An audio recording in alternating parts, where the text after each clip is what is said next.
Okay, so in this video, I'm going to respond to some criticism.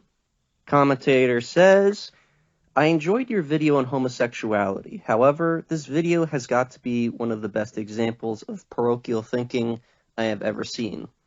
Parochial basically means narrow in scope.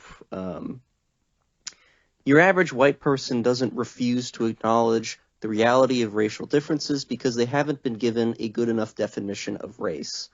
They don't acknowledge racial differences because they have been led to believe by anti-whites and wignats, who unfortunately reinforce this belief, that if they accept racial differences and white identity, that'll lead to them supporting something that could lead to non-whites who they are fond of, or non-whites in general, being abused, forcefully relocated, killed, enslaved, and etc., and of course themselves being ostracized for supporting such a thing. Yes, you are totally correct. I'm not exactly sure why I said it was the reason. I really can't give you an answer on that, but you are correct. It's not the reason. The main reason, of course, is the emotional stuff. It's the stories and, the nightmare of Hitler and all that stuff. I guess what I'm getting across is that when it comes to these debates, specifically in these debates, if you don't have a grasp on the semantics, if you cannot define these concepts, you're just going to get your ass kicked. And I think this is one of the main reasons why it's so easy for people to think around race, to be able to fill in the blanks with whatever they want. And I want to get rid of that space. I want to get rid of that blank canvas that they can impose whatever they want on. This has always been the reason average white people haven't supported race realism. You will only ever get average whites to support race realism when you convince them that it doesn't mean they have to support abusing non-whites, and rather that it just means whites shouldn't be blamed for them not achieving at the same level as whites, and thus whites shouldn't be barred from advocating for themselves and having their own spaces, shouldn't have affirmative action programs and other anti-white legislation passed against them, and that we deserve to have a majority in our own historic homelands like every other race. We need to show them that white advocates want the opposite of harming a race for the benefit of another race. Rather, we are white advocates because we are being harmed for the benefit of other races. Last but not least, I don't know who this Bill Gatey person is, but he is leading you in the wrong direction because the scientific method itself sits on a body of scientific work that would not have been possible with this sort of authoritarian view of science, and I strongly recommend you read Against Method by Paul Carl Feyerabend. Have trouble pronouncing that.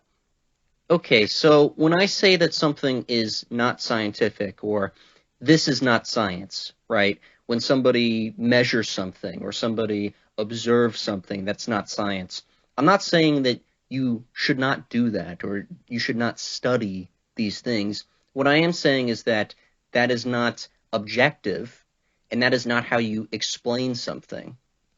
That's something totally different.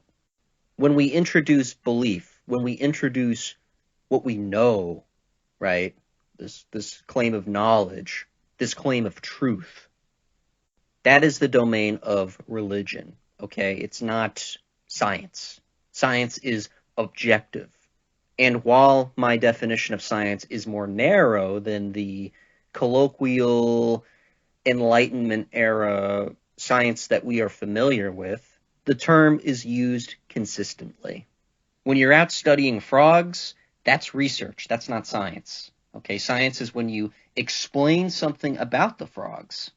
What caused the frog to be able to jump so high? For what reason do frogs croak? Science is the art of explaining this rationally, i.e., through illustration. In science, we do not convert or recruit people, and in science, explanations are not wrong, they are irrational, i.e., they cannot be illustrated.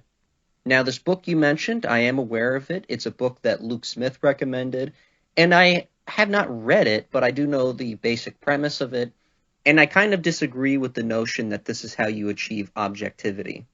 Jamming through a belief that has many problems with it may cause other people to see the problems and fill in those blanks, but it is not a rational explanation in and of itself. To say that God couldn't exist, that's irrational, but magic exists, you're still coming up with something that's irrational, even if you move us in the direction of figuring out what is rational. So why not just establish the foundations? As for why race realist content isn't getting made as much, that's because of the actions of the same wignats who are preventing average white people from accepting race realism to begin with. Okay, that's a fair point. I don't think it's entirely true that it's just the wignats that are causing this, because you got to remember is that the institutions they're always going to say that the white nationalists are up to something. And I think as far as wignats go, like that's already been set. We're stuck with wignats. There's no getting rid of them. That was established a very long time ago, and it's not going to go away anytime soon. So you are right, but I guess I'm trying to streamline or to improve what's already available. But in any case, thank you for the comments and good points on this. Again, I'm not really sure why I said it was the reason, but I will tell you that it is a big reason. Because as soon as you get into a philosophical debate, it becomes incredibly difficult to pin this down, and people just go all over the place. And that's because it's so vague, and nobody has defined their terms.